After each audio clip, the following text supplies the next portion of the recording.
నుంచి 21 వచనాలు చదువుకుందాం. చదువునాను త్వరగా. రోమాపత్రిక 142వ పేజీ, కొత్త నిబంధన గ్రంథం 12వ అధ్యాయము 18 నుంచి 21 వచనం వరకు చదువుకుందాం. శక్యమైతే మీ చేతనైనంత మట్టుకు సమస్త మనుషులతో సమాధానముగా ఉండుడి. ప్రియులారా, మీకు మీరే పగ తీర్చుకొనక దేవుని ఉగ్రతకు చోటీయుడి. మీకు మీరే పగ తీర్చుకొనక దేవుని ఉగ్రతకు చోటీయుడి. పగ తీర్చుట నా పని, నేనే ప్రతిఫలమునిత్తును. పగ తీర్చుకొనుట నా పని, నేనే ప్రతిఫలమునిత్తును అని ప్రభు చెప్పుచున్నాడని వ్రాయబడి ఉన్నది. కాబట్టి నీ శత్రువు ఆకలి కొని ఉంటే అతనికి భోజనము పెట్టుము. శత్రువు ఆకలి కొని ఉంటే వారికి ఏం చేయాలట? భోజనము పెట్టుము. దప్పికొని ఉంటే దాహమిమ్ము. అలాగు చేయుట వలన అతని తల మీద నిప్పులు కుప్పుగా పోయిదువు. అలాగు చేయుట వలన అతని తల మీద ఏం పోయబడుతుందంటమ్మా? నిప్పులు. తర్వాత కీడు వలన జయింపకబడక మేలు చేత కీడును జయించుము. చాలు. రైట్, నా వైపు చూడండి. నేను నిజంగా గొప్పవాడిని అవ్వాలని ఎంతమంది కాస్తుందో చేతులు చూపిస్తారా? నేను దేశం యొక్క ఉన్నత స్థలం మీద నేను నా కుటుంబ సభ్యులు ఉండాలనే ఆశ ఎంతమందికి ఉంది? నిజమేనా?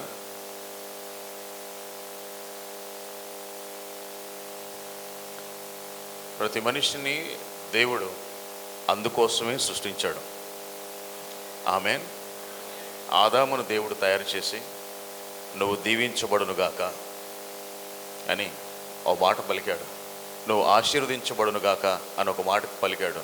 పలికి ఏమన్నాడు అంటే, భూమిని నిండించు, ఫలించు, అభివృద్ధి చెందు, విస్తరించు, దాన్ని లోపరుచుకో, నేను ఆశీర్వదించాను అని ఆదాముని తలగా నిర్మించాడు. అనేకులకు ఆశీర్వాదకరంగా మేలుకరంగా ఆదాముని దేవుడు సృష్టించాడు. ఆమేన్. Praise the lord. కానీ మనిషి అధికారాన్ని కోల్పోయాడు, దేవుడు ఆశీర్వాదాన్ని కోల్పోయాడు, దైవ దీవెనలను కోల్పోయాడు, దేవుడి దగ్గర నుంచి సిద్ధపరిచిన ఆ ప్రేమ కృప కోల్పోయాడు. ఎందుకు అని అంటే, దేవుడు చెప్పింది ఒకటి, మనిషి చేసింది ఒకటి. అందుకనే ఆశీర్వదించబడినటువంటి మానవుడు శాపగ్రస్తుడైపోయాడు. ఆదాము నిమిత్తము భూమి శపించబడింది.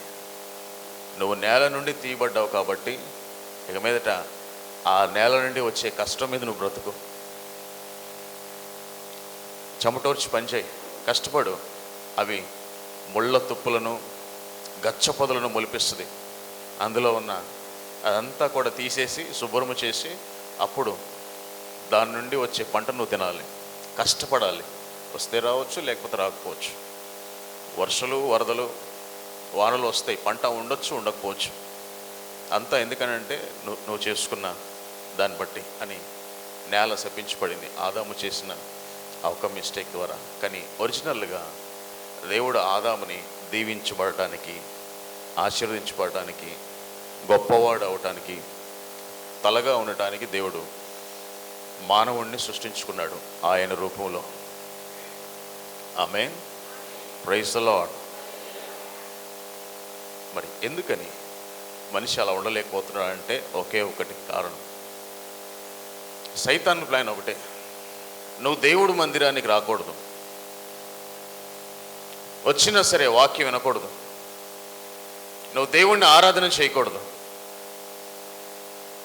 దేవుడితో నువ్వు సహవాసం చేయకూడదు. ఎప్పుడో పండుగ వచ్చినప్పుడు, క్రిస్మస్ వచ్చినప్పుడు, న్యూ ఇయర్ వచ్చినప్పుడు, లేదా ఏదన్నా కష్టం వచ్చినప్పుడు మందిరానికి రావాలి.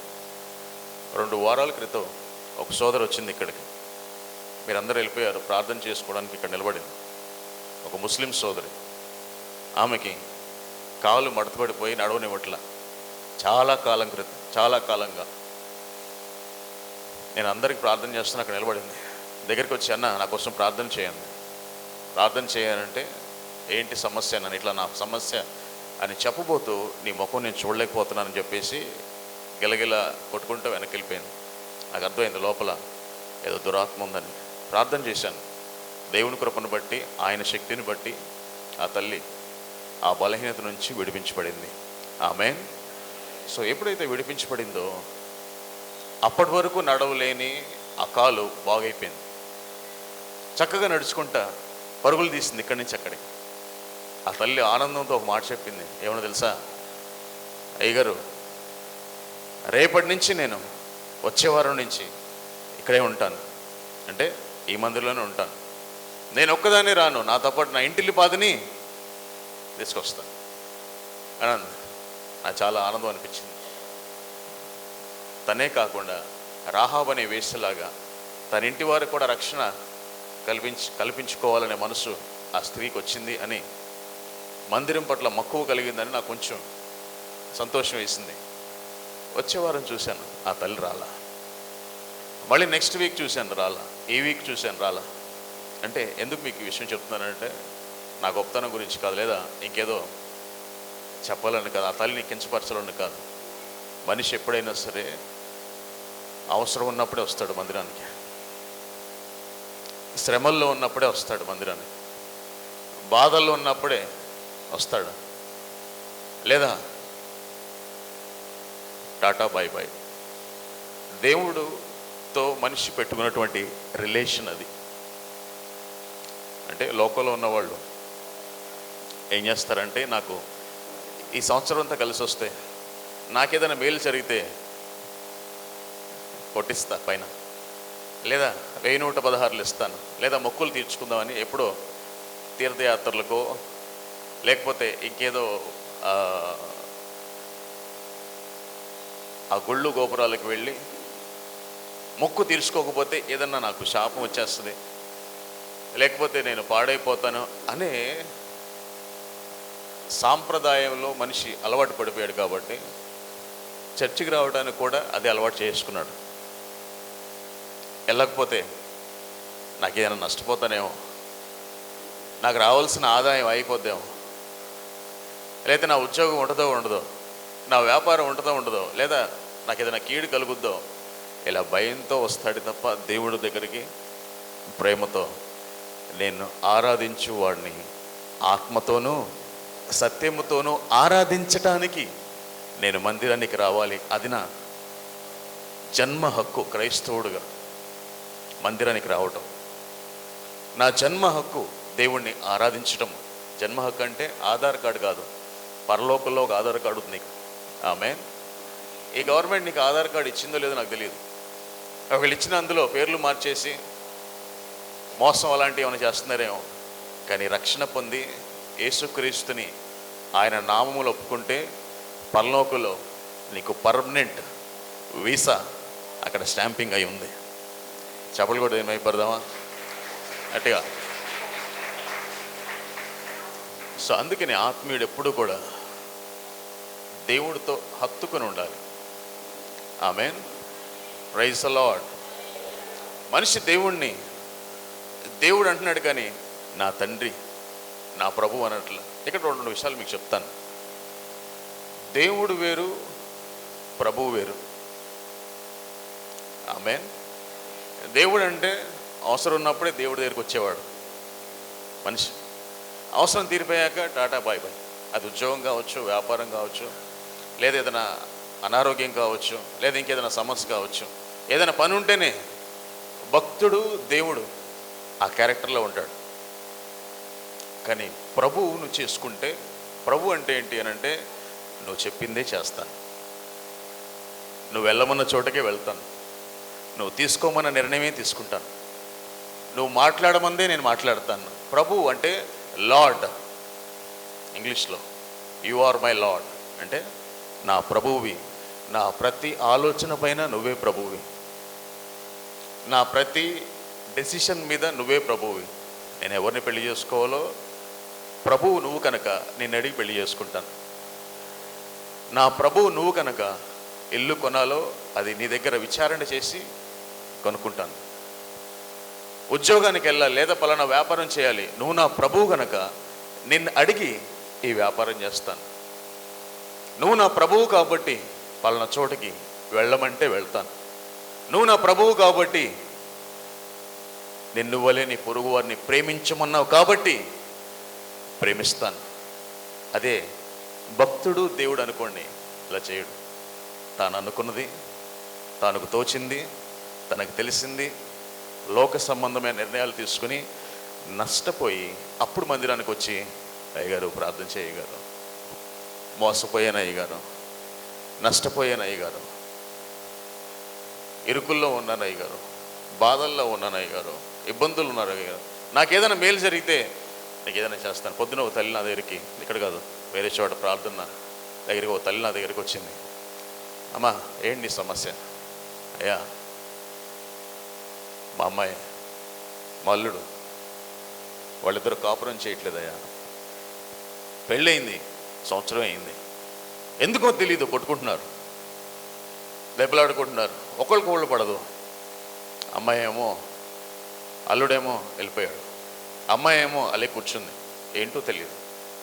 కసం నువ్వు ప్రార్థన చేస్తే మేలు జరుగుద్దట, నేను విన్నాను నీ గురించి, ఒకసారి ప్రార్థన చేయాలని.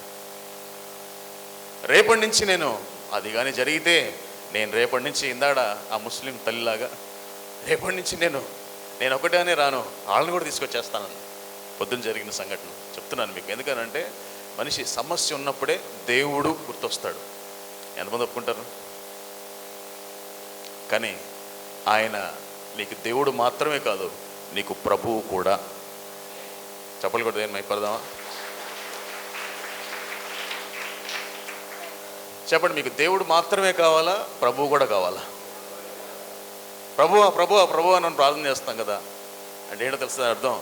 నువ్వు చెప్పిందే నేను చేస్తాను, నువ్వు మాట్లాడమన్నది నేను మాట్లాడతాను, నువ్వు వెళ్ళమన్న చోటకి నేను వెళ్తాను, నువ్వు తీసుకోమన్న నిర్ణయాన్ని నేను తీసుకుంటాను, నీకు అయిష్టంగా నేను ఏ పని చేయను. ఆమేన్. Praise the lord. సంఘము ఇది నేర్చుకోవాలి.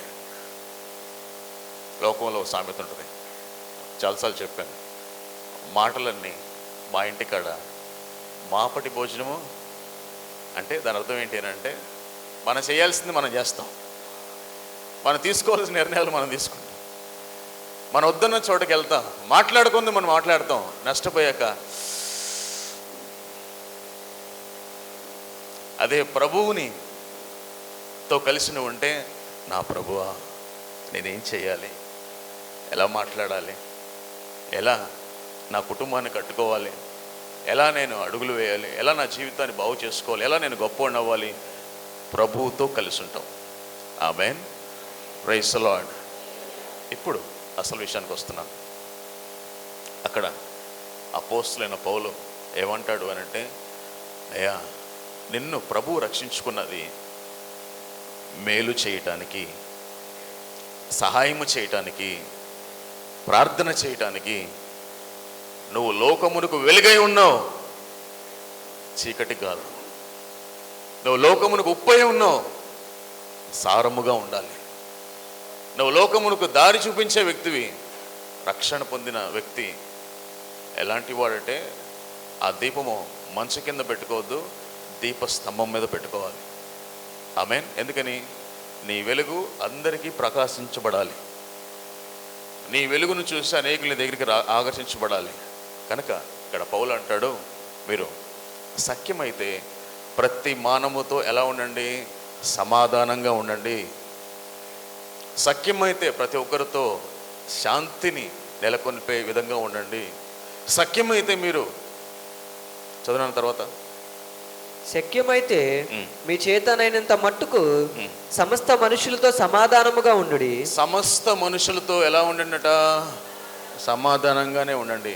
ప్రియులారా, మీకు మీరే పగ తీర్చుకొనుక, మీకు మీరే ఏం చేయొద్దట? దేవుని ఉగ్రతకు చోటీయుడి. పగ తీర్చుట నా పని, నేనే ప్రతిఫలమునిత్తును అని ప్రభువు చెప్పుచున్నాడని వ్రాయబడి ఉన్నది. చాలా.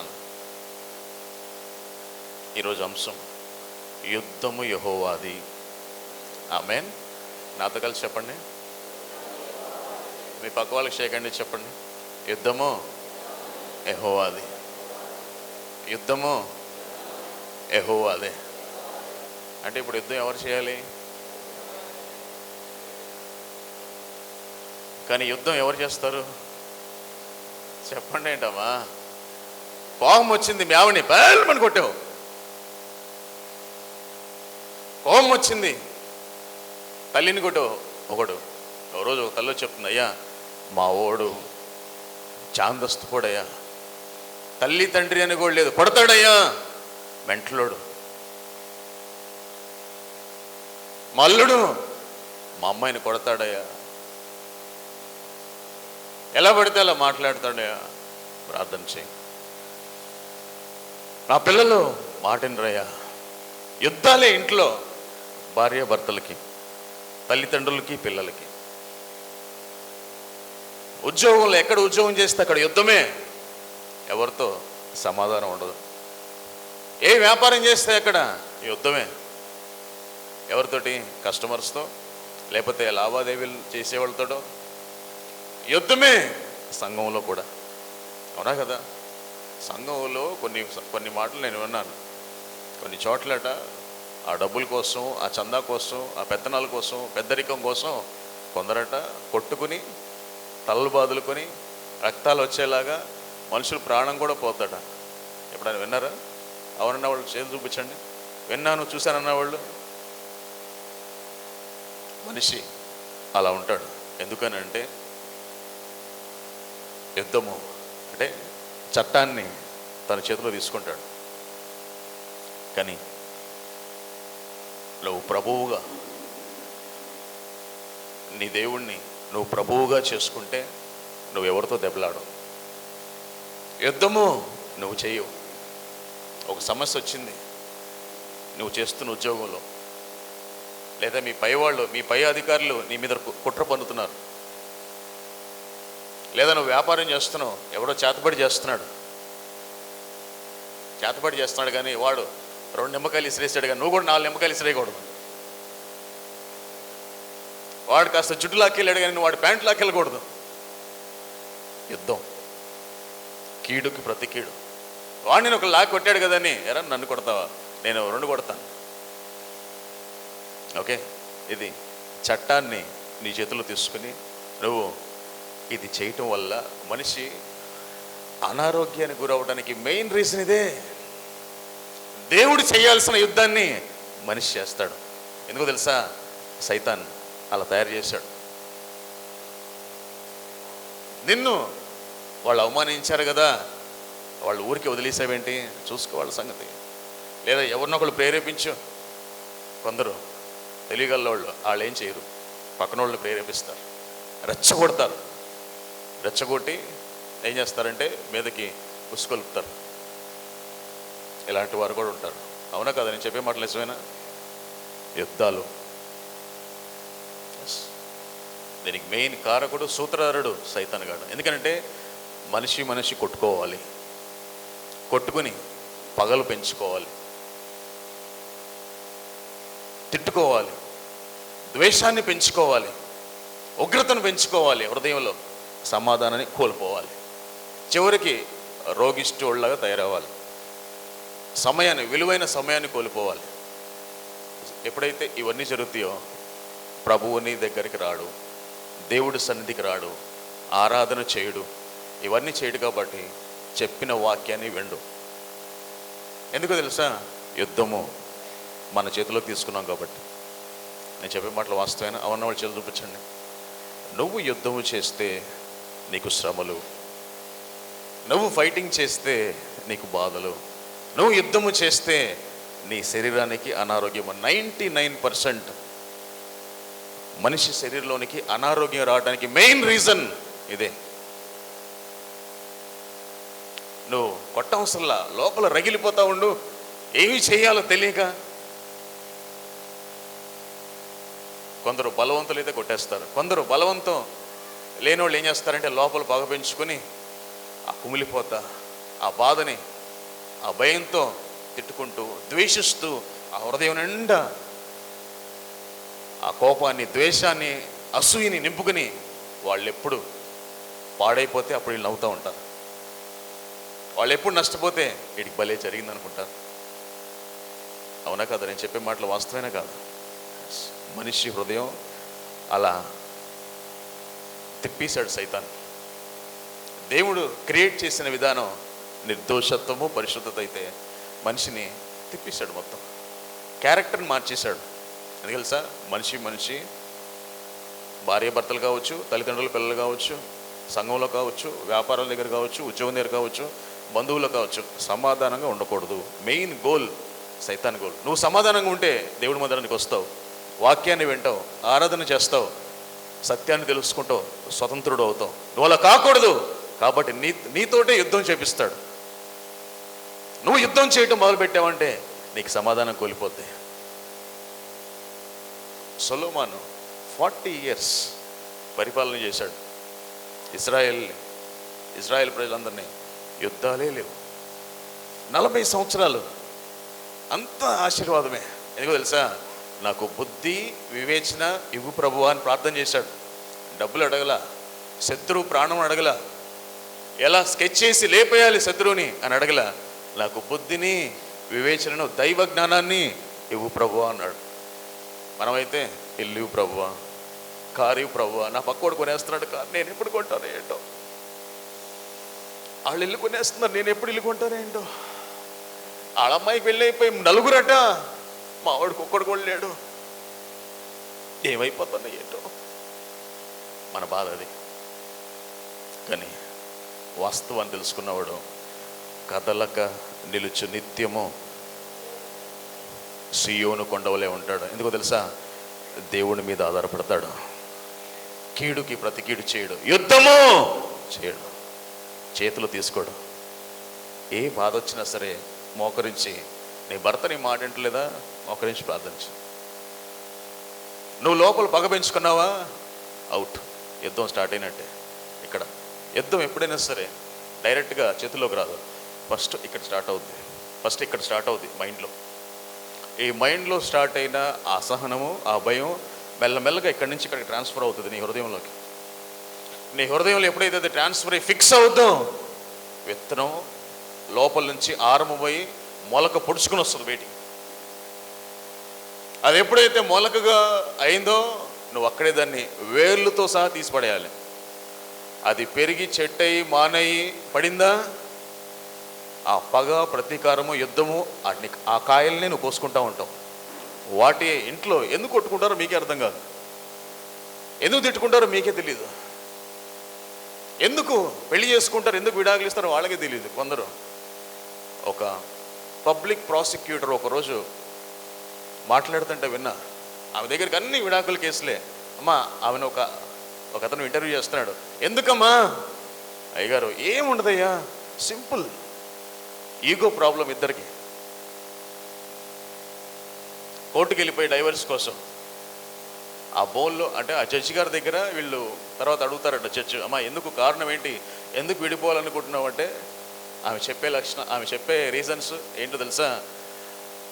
సార్, మా అత్తగారు, మా మామగారు, నా భర్త నన్ను టార్చర్ చేస్తున్నారు. ఏం చేశారమ్మా? నన్ను వంట చేయమన్నారయ్యా, ఆయన టీ పెట్టమన్నారయ్యా, కాఫీ ఇవ్వమని. అదేంటమ్మా, అది నీ బాధ్యతే కదా. అవునమ్మా. వాళ్ళు వ్యంగ్యంగా, అవునమ్మా అలా అన్నారా, వంట చేయమన్నారా, నిన్ను టీ పెట్టమన్నారా, కాఫీ పెట్టమన్నారా? అయ్యో, ఎంత పెద్ద కష్టం వచ్చింది తల్లి నీకు. ఆ పబ్లిక్ ప్రాసిక్యూటర్ అంటది, వీళ్ళకి పెళ్లి చేసేటప్పుడు తల్లిదండ్రులట అమ్మాయిని అత్తగారింటికి పంపించే ముందు ఒక పని అమ్మాయిని, ఒక వంట అమ్మాయిని, ఓ పని మనిషిని కూడా కట్న కానుకలతో పాటు వీళ్ళని కూడా పంపించాలట. అప్పుడు ఏ బాధలు ఉండవట సమాజం. ఎందుకనంటే తల్లిదండ్రులు చిన్నప్పటి నుంచి వాళ్ళు పని నేర్పరు, గారాభంగా పెంచుతారు, ఏ పని చెప్పరు, వాళ్ళు అలాగే మొద్దుల్లాగా ఉంటారు. అక్కడికి వెళ్ళిన తర్వాత పుల్ల తీసి పక్కన పెట్టాలన్నా వాళ్ళకి వచ్చేసింది యుద్ధం మా ఇంట్లో. అయ్యి బాధలు 80% అవే ఉంటాయి. ఈగో, ఇద్దరి మధ్యలో ఈగో. మరికొన్ని కేసులు ఉంటాయి, భర్త శాడిస్టులు రకరకాలుగా ఉంటారు.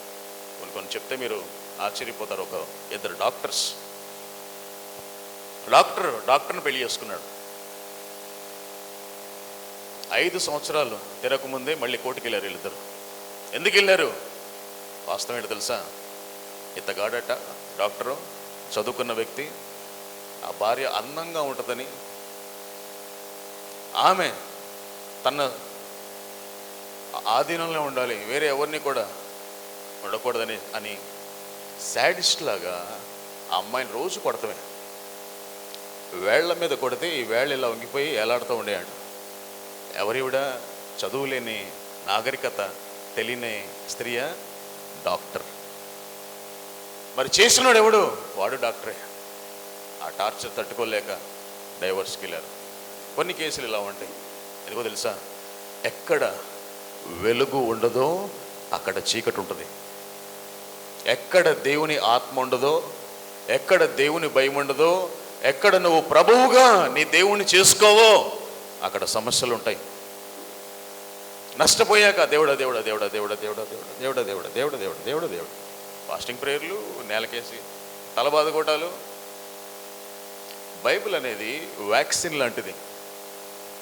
దేవుడు జ్ఞానం అనేది వ్యాక్సిన్ లాంటిది. అంటే వ్యాక్సిన్ ఎప్పుడు వేసుకుంటారు? జబ్బు వచ్చాక, జబ్బు రాకముందా? చెప్పండి అమ్మా. ఇప్పుడు ప్రపంచం అంతా ఇప్పుడు ప్రపంచం అంతా దేనికోసం ఎదురు చూస్తుంది? ఎందుకని? జబ్బు రాకుండా ఉండాలని. నువ్వు పాడవకుండా ఉండాలంటే నువ్వు ఎక్కడ ఉండాలమ్మా? దేవుడి మందిరంలో ఉండాలి. నువ్వు నష్టపోకుండా ఉండాలంటే ఎక్కడ ఉండాలమ్మా? దేవుడి సన్నిధిలో ఉండాలి. నువ్వు పేదవాడిగా అవ్వకుండా సమృద్ధిని అనుభవించాలంటే మందిరానికి రావాలి. ఈ ద్వేషం లేకుండా ప్రేమగా బ్రతకాలంటే దేవుని ప్రేమ నేర్చుకోవాలి. కానీ మనిషి పాడైపోయాక, నష్టపోయాక అప్పుడు వస్తాడు. ఇది విచారం. సమాజంలో జరిగేది ఇదే. మరి రక్షణ పొంది యేసుక్రీస్తున్నమి మనం కూడా అలాగే ఉన్నామా? చెప్పండి. ఇంకొన్ని మాటలు నేను చెప్పి ముందుకెళ్తాను. ఒక జరిగిన సంఘటన బైబిల్లో, ఒక అంశాన్ని ఓ జరిగిన సంఘటన బైబిల్లో. ఒకరోజు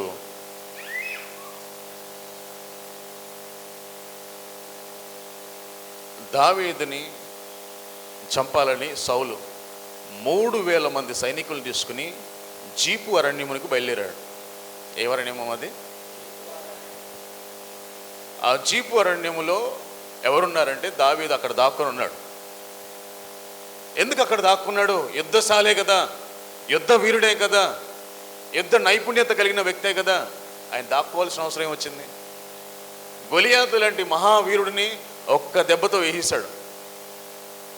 ఒకే ఒకడు 40 రోజులు సౌలు సైన్యము, వాళ్ళకి మోషన్స్, టాయిలెట్, భయం, అందరూ కూడా యుద్ధంలో ఆరితేరిన వ్యక్తులు అందరూ కూడా గొలియాతుని చంపలేక వాడు విసిరేటువంటి ఆ మాటలకు, ఆ భయానికి వణికిపోయి అందరూ కూడా వెనక్కి తిరిగి పారిపోవాలని వాళ్ళు రోజు యుద్ధ ఆ ప్రాంగణంలోకి వెళ్ళడం, వాడు సవాల్ విసిరి మీరు ఎంత నా ముందు నాతో యుద్ధం చేయడానికి మీరెంత అని వాడు సవాల్ ఇస్తటం, వాళ్ళు భయపడిపోయి వెనక్కి రావడం. ప్రతి రోజు 40 days ఇదే పని. వాళ్ళందరూ కూడా సైలెంట్ అయిపోయారు, భయపడిపోయారు. అలాంటి సమయంలో ఒక్క దావీదు చిన్నవాడు, ఇంతకుముందు ఎప్పుడూ కూడా కత్తి పట్టనిటువంటి వాడు, ఎక్స్పీరియన్స్ లేదు ఆయనకి. కానీ ఆయనకున్న ఒకే ఒక ఎక్స్పీరియన్స్ ఏంటో తెలుసా?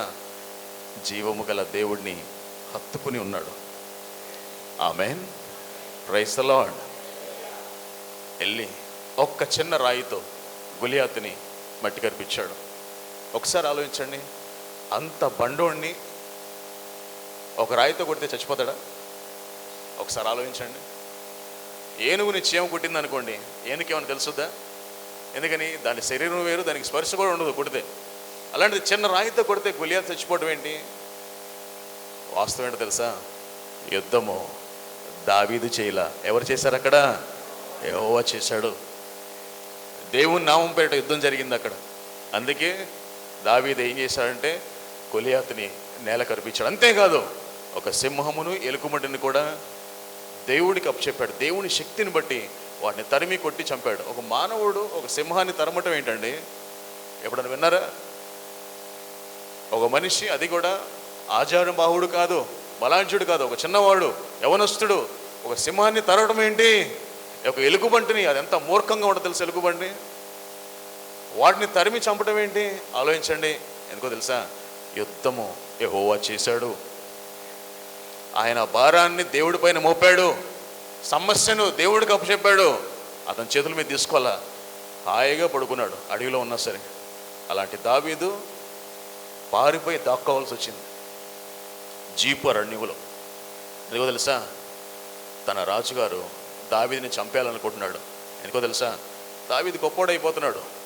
అక్కడ ఉన్న వాళ్ళందరూ కూడా దావీదుకి 10,000 మంది, సౌలుకి ఒక పాట పాడేశారు, లిరిక్స్ రాసేశారు, తోలు డప్పు కొడుతున్నారు. ఆ నోట ఈ నోట ఆ నోట. సౌలు దగ్గరికి వెళ్ళిపోయింది. ఏంటి, నాకంటే బచ్చావాడు బుడ్డోడు, వాడిని మీరు పొగుడతారేంటి నా ముందు, రాజుగారి ముందు ఇంకెవరన్నా పొగిడామనుకోండి రాజుగారికి ఎలా ఉంటుంది, కోపం వస్తారు రాదా? ఆయనకి కోపం మాత్రమే రాలా, కక్ష, నరహత్య చేయాలని, దావీదుని చంపేయాలని, నా తర్వాత నా స్థానంలో నా కొడుకు రాజు అవ్వాలి. కానీ వాడు బుడ్డోడు వాడవటం ఏంటి, ఆ పగను పెంచుకొని ఆ రోజు నుంచి దావీదుని చంపడానికి తిరుగుతున్నాడు. అట్లా తిరుగుతుండగా ఎక్కడున్నాడు అందరితో ఎంక్వైరీ చేపిస్తున్నాడు. అప్పటి తర్వాత ఆయనకి తెలిసింది ఏంటి అని అంటే, జీపు అరణ్యంలో దాక్కున్నాడు దావీదు, పదండి అని 3,000 మంది సైన్యాన్ని తీసుకుని ఆ జీపు అరణ్యంలోకి వెళ్ళి అక్కడ వెతుకుతున్నాడు. కానీ ఆశ్చర్యం ఏంటో తెలుసా, ఆయన యుద్ధము యెహోవాది అనుకున్నాడు కాబట్టి సౌలుకి కనపడనివ్వల. ఆమేన్, ప్రైజ్ ది లార్డ్, హల్లెలూయా. నిద్రపోతున్నారు సౌలు సైన్యం. బాగా వెతికారు, అటు తిరిగారు ఇటు తిరిగారు, అక్కడ తిరిగారు ఇక్కడ తిరిగారు. ఎంత ఎతికినా సౌలు ఆ 3,000 మంది సైన్యానికి దావీదు కనబడతలా. అలిసిపోయి ఒక చోటన పడుకున్నారు. అప్పుడు ఈ సంగతి దావీదు తెలిసింది. ఏమనంటే, నేను వెతకడానికి సౌలు ఈ ప్లేస్కి వచ్చేసాడు అనంటే, దావీదు ఒక వ్యక్తిని తోడు తీసుకుని వెళ్ళాడు. వెళ్ళి ఎక్కడ ఉన్నారో ఆ ప్రాంగణంకి వెళ్ళాడు. వెళ్తే అక్కడ వాళ్ళందరూ పడుకున్నారు. పడుకుంటే ఆ పక్కనున్న దావీదుతో వచ్చిన వ్యక్తి ఏమన్నాడు తెలుసా, రాజా దావీదా, నేను ఎంతకాలం తరుముతున్నాడు కదా నీ శత్రువు, నేను చంపేయాలని తిరుగుతున్నాడు కదా నీ శత్రువు, ఈరోజు మనకి అవకాశం దొరికింది, ఈరోజు మనకి సూపర్ ఆపర్చునిటీ దొరికింది కదా, ఒక్క మాట చెప్పు, తలలకాయ లేపుకొని వచ్చేస్తాను. ఒక ఈట తీసుకుని నేలకేసి కొడితే భూమిలోకి దిగిపోవాలి సౌలు ప్రాణం అని చెప్పి ఆ పక్కన్న వ్యక్తి మాట్లాడుతుంటే, అప్పుడు దావీదు వెళ్ళు అని అనలా. ఏమన్నాడు తెలుసా, యుద్ధము యెహోవాది, శత్రువుని దేవుడు నాకు నేర్పించాడు, శత్రువుని క్షమించమని, శత్రువుకి భోజనం పెట్టమని, శత్రువు కోసం ప్రార్థించమని. నీకు అవకాశం వచ్చినప్పుడు వాళ్ళని ఏసేయకూడదు, వాళ్ళ మీద పగబట్టకూడదు, కక్ష చూపించకూడదు, వాళ్ళ కోసం ప్రార్థించాలి. యుద్ధం యెహోవాది, నీ చేతిలోకి తీసుకోమాక. అలా చేయడం తప్పు. యెహోవా చేత అభిషేకించిన వాడిని చంపి నిర్దోషిగా ఉండుట ఎవడికి సాధ్యమో, దేవుడు అభిషేకించిన వ్యక్తిని ముట్టకూడదు అని దావీదు ఆ పక్కనున్న వ్యక్తి చెప్పాడు. అవునయ్యా, సరే నువ్వు చెప్పావు కదా, నేను ముట్టను, వెళ్ళిపోతానన్నాడు. అప్పుడు వీళ్ళిద్దరూ కలిసి ఆ నిద్రపోతున్న వాళ్ళ దగ్గరికి వెళ్ళి అక్కడ ఉన్నటువంటి సౌలు వాడే ఆ ఈటను, అక్కడ ఉన్నటువంటి ఒక వాటర్ క్యాన్ చిన్నది ఉంటే ఆ 2 తీసుకుని వచ్చి దూరంగా వెళ్ళి గట్టిగా అరుస్తున్నారు. ఏమని తెలుసా, సౌలా, అబ్నేర్ అని సౌలు దగ్గర ఉన్నటువంటి సైనికుడి పేరు అబ్నేరు. అబ్నేరుతో పిలుస్తున్నాడు, అబ్నేరు, రాజుగారిని కాపాడాల్సిన బాధ్యత నీకు లేదా? ఎవరంటున్నారమ్మా,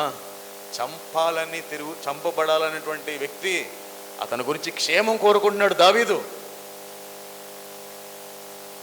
సౌలు సైనికుడితో అన్నాడు, నీ రాజుగారిని కాపాడుతావు నీకు తెలీదు, నీకు ఉద్యోగం చేస్తున్నావు కదా, కనీసం బాధ్యత నిర్వహించడం తెలీదు, మీ రాజుగారిని వదిలేసి నువ్వు పడుకుంటావు, నిద్ర మొహోడా అని తిడుతూ దేవుడు నిన్ను శిక్షిస్తాడు అని చెప్పేసి మాట్లాడుతున్నాడు. ఎవరు? చంపబడాలని సౌలు చేత ఉన్నటువంటి ఒక వ్యక్తి శత్రువు కోసం ప్రార్థన చేస్తున్నాడు దావీదు. అదే మనమైతే దొరికింది ఛాన్స్, మాటకి మాట, చేతలకి చేతలు, చూపులకి చూపులు, కళ్ళు ఎర్ర చేయడమే ఒక మాట తేడా వస్తే మాటలు మారిపోతాయి, చూపులు మారిపోతాయి, ప్రవర్తన మారిపోద్ది. ఎందుకని? లోపల అది దాగుంది కనుక. ఆ కోపము, ఆ కీడు చేయాలనే మనసు, ప్రతి కీడు చేయాలని అవకాశం వచ్చినప్పుడు ప్రతి కీడు చేయాలని మనసు ఉంది కాబట్టి ఆ అవకాశం కోసం మనిషి ఎప్పుడు కూడా ఎదురు చూస్తూ ఉంటాడు. పైకి యాక్టింగ్ చేస్తూ ఉంటాడు అందరి మధ్యలో పెద్ద మనిషిలాగా, ఏమీ తెలియనట్టుగా. కానీ దేవుడు, మనం నమ్మిన దేవుడు పై రూపాన్ని చూసే దేవుడు మాత్రము కానే అంతరంగాన్ని చూసే దేవుడు. అప్పుడు దావీదు అంటాడు, ఒకసారి చదువు, 1 సమూయేలు 26వ అధ్యాయం 26వ అధ్యాయము 23వ వచనం నుంచి. 1 సమూయేలు పేజ్ నంబర్ 248, పాత నిబంధన. చూడండి, సౌలుతో దావీదు తిరిగి ఎలా మాట్లాడుతున్నాడు చూడండి. అతను వదిలేసి, యెహోవా ఈ దినము నిన్ను నాకు అప్పగించినను, నేను యెహోవా చేత అభిషేకము నొందిన వానిని చంపనల్లకపోయినందున ఆయన నా నీతిని నా విశ్వాసతను చూచి నాకు ప్రతిఫలము దయచేయును. నన్ను మళ్ళీ చదువు, 23వ వచనం. 23. యెహోవా ఈ దినము నిన్ను నాకు అప్పగించిన, యెహోవా ఈ దినము నన్ను అప్పగించాడు నేను చంపేయడానికి. నేను యెహోవా చేత అభిషేకము నొందిన వానిని చంపనల్లకపోయినందున ఆయన నా నీతిని నా విశ్వాసతను చూచి నాకు ప్రతిఫలము దయచేయును. చాలనా ఏమన్నాడు తెలుసా? ఈ మాట అండర్లైన్ చేసుకోండమ్మా. శత్రువుని నేను విడిచిపెట్టాను, కీడుకి ప్రతి కీడు చేయలా, మోసానికి ప్రతి మోసము చేయలా, ద్వేషానికి ప్రతి ద్వేషము నేను చేయలా. నేనేం చేశాను తెలుసా?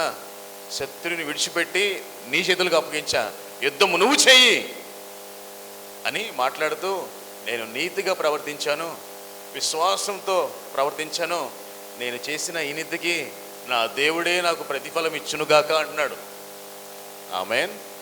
అదే మనమైతే కర్రలు పగలాల్సిందే, బుర్రలు పగలాల్సిందే, చాటలు చెంబులు ఎరగాల్సిందే, ఇంట్లో సామాన్లు పగలాల్సిందే. చెప్పే మాటలు వాస్తవైనా కదా?